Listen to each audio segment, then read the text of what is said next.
Good evening, everyone. Welcome to Blacklogic.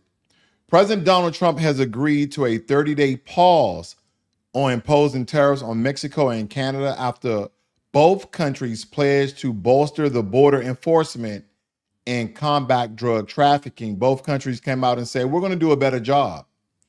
These imposed taxes, and we were talking tough. We were talking about retaliatory tariffs on the United States of America. Then after our economists got back with this, we realized that was combative. We understand that that wasn't going to work in our favor. So is there a deal to be made here? Because again, they understand that Donald Trump is a businessman.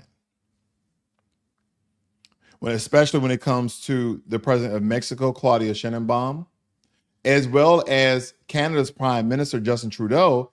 He announced measures including the appointment of a fentanyl czar. So Canada is trying to stop the illegal transportation of fentanyl inside of America by the way of Mexico and other countries who are coming in illegally. And the establishment of a joint strike force with the U.S. to tackle organized crime. You see, some of the things that people may not understand about how business is done, some of this might have been scare tactics and some of this might have been, well, it's to scare you so we can make a better deal. But if not, it's still going to happen. And I think that is the point that they said Donald Trump is a wild card. He's doing everything he said he was going to do. I believe we need to fall in line and give America a fair deal when it comes to trade. Now, President Claudia agreed to reinforce the border.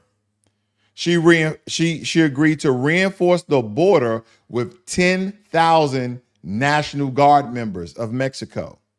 And this pause averts an immediate trade war that could have severe economic consequences. Both uncertainty remains as tariffs could still be implemented if negotiations fail, again in this 30 days, because Trump has also indicated potential tariffs on China and the European Union. Despite market concerns, Trump has emphasized that these measures are part of a broader fight against drug smuggling and illegal immigration, because he noticed that a lot of these tariffs are getting people uneasy and also bringing them to the table to do the right thing. Because the president of Mexico said, we're going to have 10,000 troops at the border for all time. At least while I'm president, we're going to have 10,000 troops to patrol the border, to assist U.S. law enforcement so we can decrease the amount of illegal immigration, drug smuggling, etc., child trafficking from going inside the United States of America. Because if we kill the trade between America and Mexico, who you think economy is going to fall or hurt the most? Some people are like, well, if you go into percentages, the amount of business we get at a particular price point of Mexico, no, we have other people we can do business with. We have other people that can make our vehicles if Americans can't make them. Again, we should be making our own cars. It's amazing how America used to be China 150 years ago, where America made everything ourselves. Everybody was coming to America to get things made. I know you guys are familiar with the Industrial Revolution. We did a lot of great things. Also, again, when it comes to Canada, the province of Ontario has decided to cancel, okay, because they've been very, very, very petty, okay? They are canceling a $100 million contract with Starlink. And we understand that Starlink is a satellite company under Elon Musk. But this was in response to tariffs imposed by the United States. They said, yeah, we know Elon Musk had something to do with that. Even though he probably didn't. He probably privy of the information. But that $100 million contract, it was intended to connect 15,000 homes in remote areas of the province. And Ford expressed their discontent, stating that the Ontario would not do business with individuals intent on harming the province economy. Yeah, that's going to hurt Canadians. Again, Ford, we have manufacturing plants in Canada because they make a really great percentage of our vehicles. But nonetheless, you're going to hurt the economy of Canada. Yeah, we'll just put another warehouse or manufacturing plant in America. We were just trying to we were trying to decrease the amount of taxes of import, export, vehicles to Canada, but that's okay. We'll just ride off the coattails of President Trump's tariffs and have you guys pay more since there's no American company there. So again, a lot of people may not like what Donald Trump is doing, but it seems as though it's becoming to be effective in some regards. Because both countries are now willing to make a deal. Because he's pausing Mexico and Canada's tariffs for 30 days. And in those 30 days, he's planning on having a slew of benefits that's included with the deal for the American citizen. And how it's going to, how that is broken down where it equates an economic boom in America. And he also created a sovereignty wealth fund that we're going to touch on. But it's one thing I know this is kind of outside of the context of what we're talking about, but I want this brother to break down illegal immigration and how a lot of people really think that black folk are on board with people who are illegally in the country. A lot of people believe that black people, one, is a monolith and that we're on board with illegal immigration, where a lot of us are not on board with this. Because we understand there is no Black-Brown alliance unless something is going down. During the Black Lives Matter movement, not the organization, there's a separate thing there. We can have that discussion later. But during the movement, basically stating that black life is equal to everybody else's life, that's what it was really about, that our life has always been valued less than everyone else's. So it wasn't stating that Black Lives Matter more than anybody else's life, is that it's equal to everybody else's life. Okay. Now, when it comes to that, listen in. And to that trifling ass, dirty ass girl that was rubbing her coochie on the patient's head, acting like it was cute and it was cool. That's how we knew that you weren't one of us. Cause my women don't become healthcare workers and rub their coochies on fucking patients' heads and shit and think that it's cute. That's not part of our fucking culture. And come to find out, sis, why they leak your address and social security? So what on Twitter? She's not even an American citizen. I'm an immigrant. What the? Oh yeah. Now, that's the part I want to see. Please excuse the profanity, but he captured a clip where her friend said, well, she's an immigrant, and she stated that she was an immigrant. And the reason why this is important, because we have a lot of people from other countries who were either born here, first generation, second generation, or was born in another country and came to America, and they have developed our vernacular. They have developed our slang. So they sound, they dress, they do their hair like Black Americans. So guess what? Every other demographic and race in America believes that some of these people who are doing these just demonstrous, evil, chaotic, nasty, trifling things, they think is Black Americans because they sound like us, they look like us, they walk like us, but they're not us. And the only way you can possibly tell in some regards is their official name and or if they admit it, okay, and probably check the immigration office. But I know that's out of context. My apologies, but I wanted to point that out. But back to the economy with the sovereignty wealth fund that Donald Trump has developed, I think that this video will cover a lot. So please listen in, because what a lot of people are now understanding about this wealth fund is how beneficial it can be to America. And I believe that we may see some developments again after, 2 years of Donald Trump being in office. Next, this is an executive order. This charges your Secretary of the Treasury, Scott Bessent, and your Secretary of Commerce, Howard Lutnick, to begin a process that will hopefully result in the creation of an American sovereign wealth fund. It's a very exciting event. We're going to have a sovereign wealth fund, which we've never had. We have a lot of things that create wealth, and you're seeing that over the last 2 weeks. I think we've created more wealth. Other people have created de-wealth, the people, my predecessors. We're creating a lot of wealth. Scott, maybe you'd like to say something about it, and I'd ask also Howard to say something about it. Yes, sir. This is very exciting. We're going to stand this thing up within the next 12 months. We're going to monetize the asset side of the U.S. balance sheet for the American people. We're going to put the assets to work. And I think it's going to be very exciting. We're going to study best practices as done around the world. It'll be a combination of liquid assets, assets that we have in this country as we work to bring them out for the American people. The extraordinary size and scale of the U.S. government and the business it does with companies should create value for American citizens.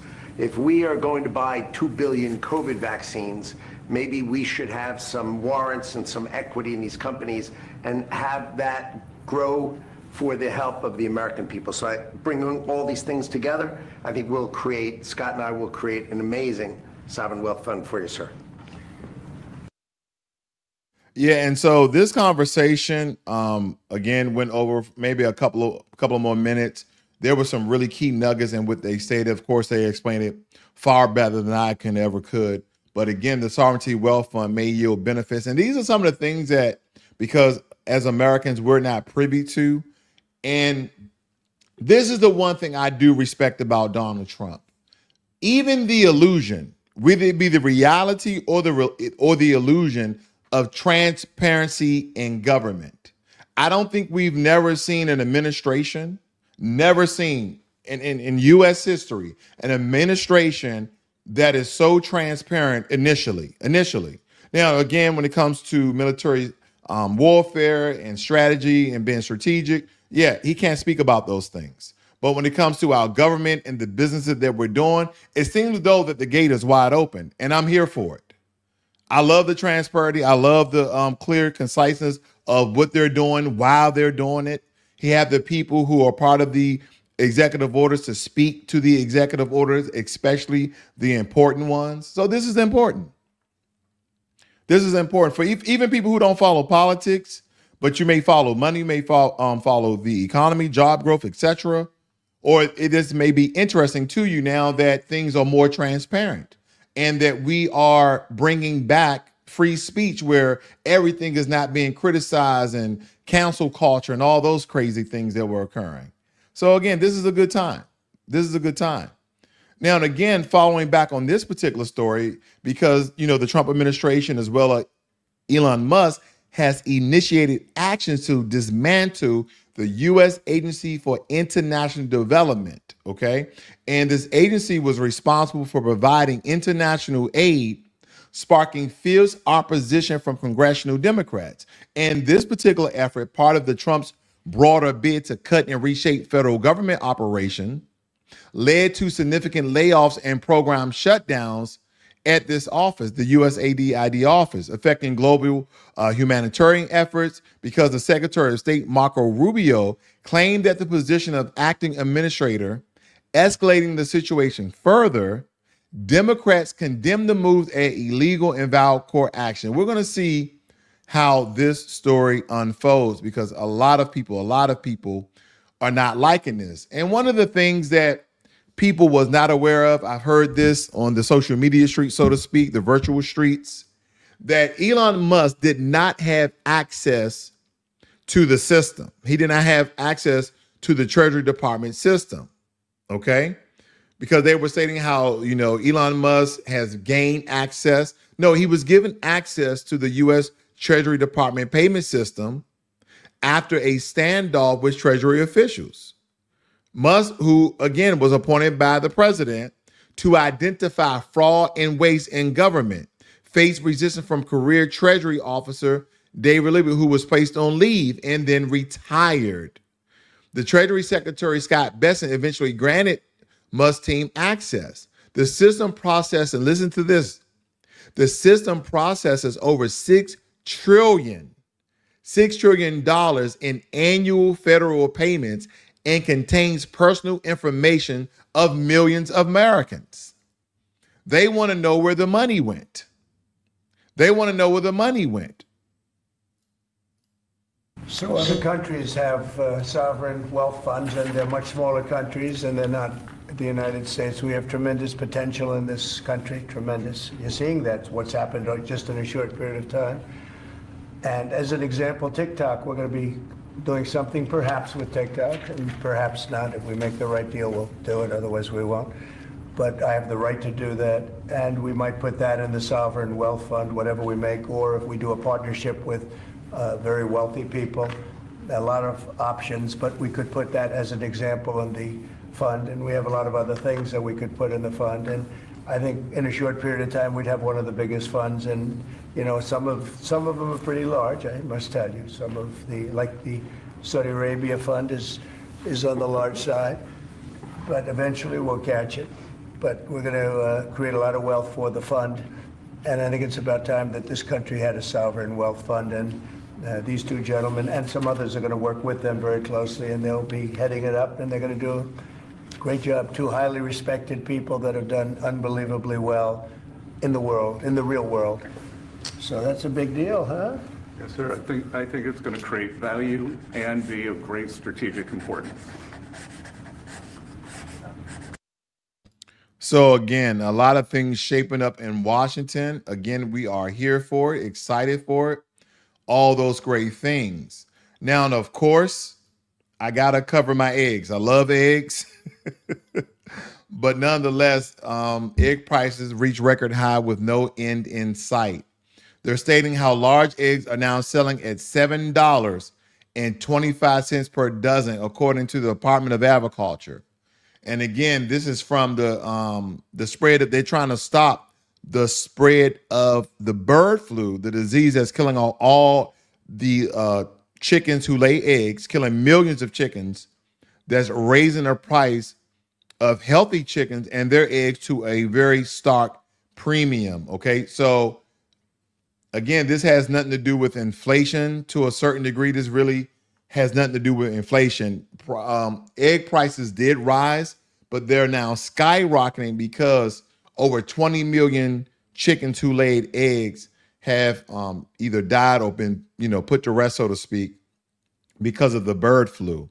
And so a lot of the healthy eggs, again, supply and demand, we know how the economy works. When supply is low, when supply is low and demand is high, prices go up. And then if demand is low and supplies are high, prices go down. That is the way the economy works. So again, a lot of us, we can understand. And yeah, we might have to just buy one dozen of eggs, okay? But again, these are just some stories that, again, most people are not familiar with, especially the U.S. Sovereign Wealth Fund and how they can buy that. They can buy TikTok and put it in the fund and have it as an ongoing asset for America and generation wealth. So again, I believe a lot of these things are absolutely good. Also, we talked about how they had this massive protest in LA, and they've been causing all sorts of, havoc in Los Angeles during a very trying time. Don't forget that the Palisades in Los Angeles no longer remains. It was burnt down to a crisp. It's burnt down to shambles, but they have been, marching and protesting. And this is the thing I was stating yesterday. In America, according to the Constitution, and I believe the Constitution is for citizens. No, I'm not stating that all these people in the pictures are illegals. I'm not stating that. But when you protest in America, especially in certain places, you have to have a permit. They were marching and protesting on the freeway. I doubt if you will ever get a protest for that where you are just causing massive congestion, right? Major gridlocks in the city of Los Angeles. Okay, and here this is some graphics. Here's one picture. They're just literally marching down the freeway and it's in total gridlock. And the disrespectful part for me, The disrespectful part for me is not the marching on the freeway, even though that's all types of wrong. Again, I kind of gave a spiel of how they should use all resources for those who are breaking the law, walking on U.S. freeways, causing major gridlocks. That's a whole nother bit I gave. But I'll say this. The disrespect is the flag. It's the flag. I'm going to tell you why. You are protesting in a country that is foreign to yours, different than yours, not your country. And instead of adopting some American pride or even faking the funk and buying American flags and showing Americans, we love this country. We love the opportunities that has been provided for us by you. We love it. We love what you have done with your laws.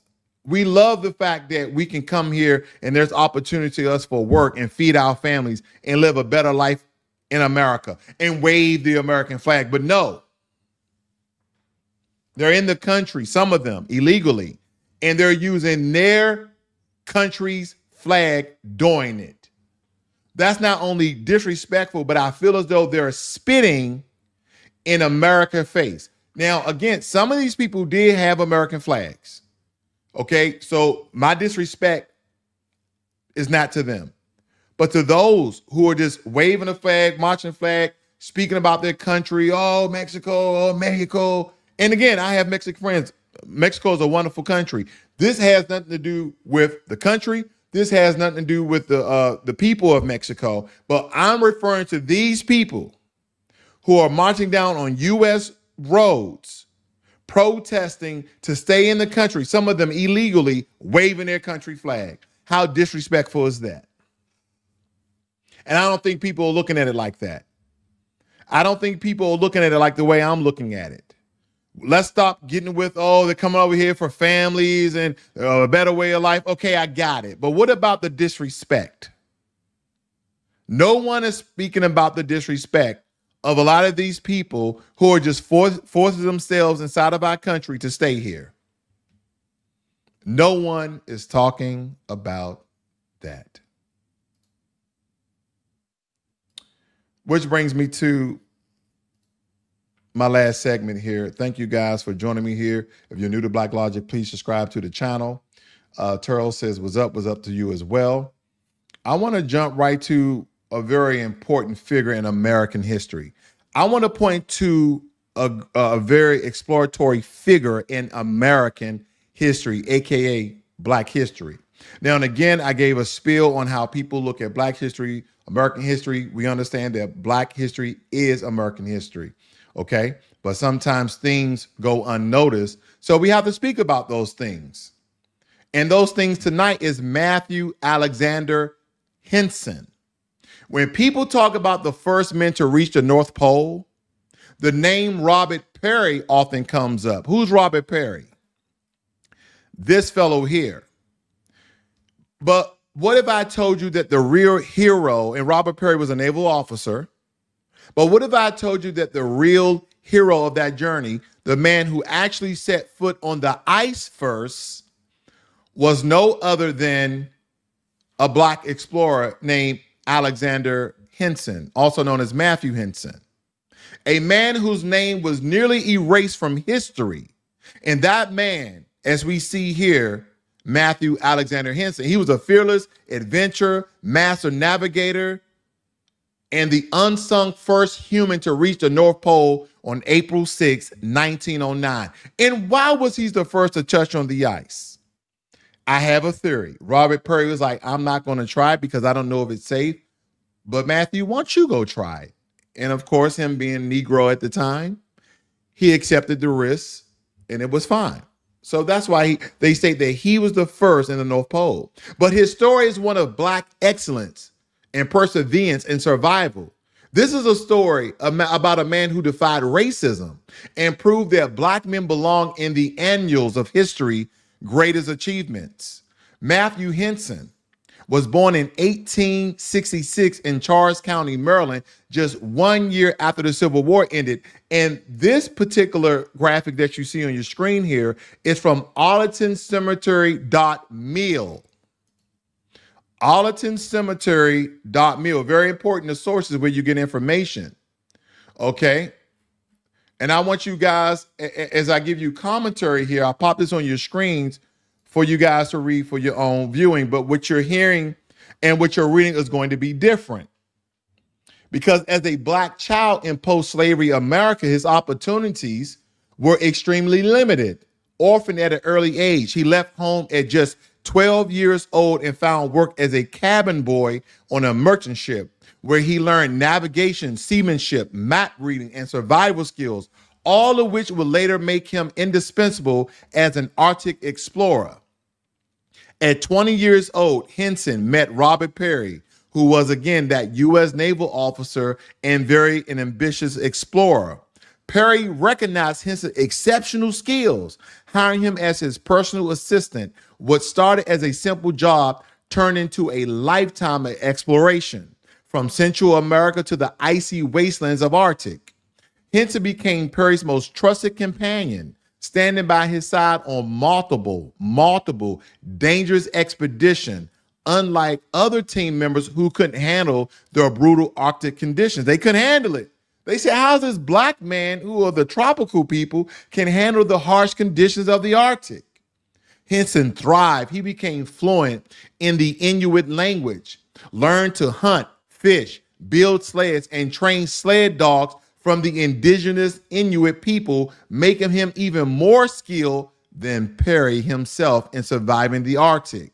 After 7 failed attempts to reach the North Pole, Peary and Henson embarked on their most ambitious journey in around 1908 and 1909. They endured temperatures below 50 degrees. Temperatures below 50 degrees. Some of us won't even go out when it's 30 degrees. But they were in below 50 degrees Fahrenheit. Frostbite and starvation, blizzards that wiped out entire teams, treacherous ice cracks and shifting glaciers. But through it all, Henson remained the strongest and most capable. But by the time they were near the pole, Peary, suffering from exhaustion and frozen limbs, could barely walk. Henson, on the other hand, forged ahead on a dog sled and became the first man to step foot on the North Pole on April 6, 1909. When Peary finally caught up, Henson recalled the moment. I was in the lead that had overshot the mark a couple of miles. We went back and found the flag and planted it. But despite Henson being the true first human to set foot on the North Pole, history would largely credit Peary alone. Because don't forget, Henson was a black man, a Negro, during a time where we wasn't recognized in the late 1800s as well as the early 1900s. This was an era of racism and erasure, the whitewashing of black history. And even after this monumental achievement, Henson was largely ignored. Peary was celebrated as a national hero. He was awarded medals and honors with promotions, while Henson was denied recognition simply because he was black. Despite being the most skilled member of the expedition, Henson was forced to work as a government clerk after returning from the Arctic, while Peary lived as a famous explorer. It took decades before the world will finally acknowledge Henson's role in conquering the North Pole. In 1912, he wrote his memoir, A Negro Explorer at the North Pole, revealing the truth about his journey. That's the name of the book. If, in case any of you guys want to read it for yourself, it is called A Negro Explorer at the North Pole. In 1937, he was finally honored by the Explorers Club, which made him a member. In 1944, he received the Congressional Medal of Honor, but only as a secondary award to Peary's medal. Also in 1988, nearly 80 years after the expedition, Henson and his wife were reburied with full honors at Arlington National Cemetery alongside Peary. So today's Henson legacy cannot be erased. His achievements paved the way for Black explorers and adventurers worldwide. His courage and skill prove that Black excellence knows no bounds, even in the frozen Arctic, thousands of miles away from home. His story has inspired Black explorers like Barbara Hillary, the first Black woman to reach the North Pole. He has been honored with statues, schools named after him, and even a U.S. naval ship, the USNS Matthew Henson. Did anyone know that? That a naval ship was named after the first man who was Black at the North Pole, the U.S. Naval Matthew Henson.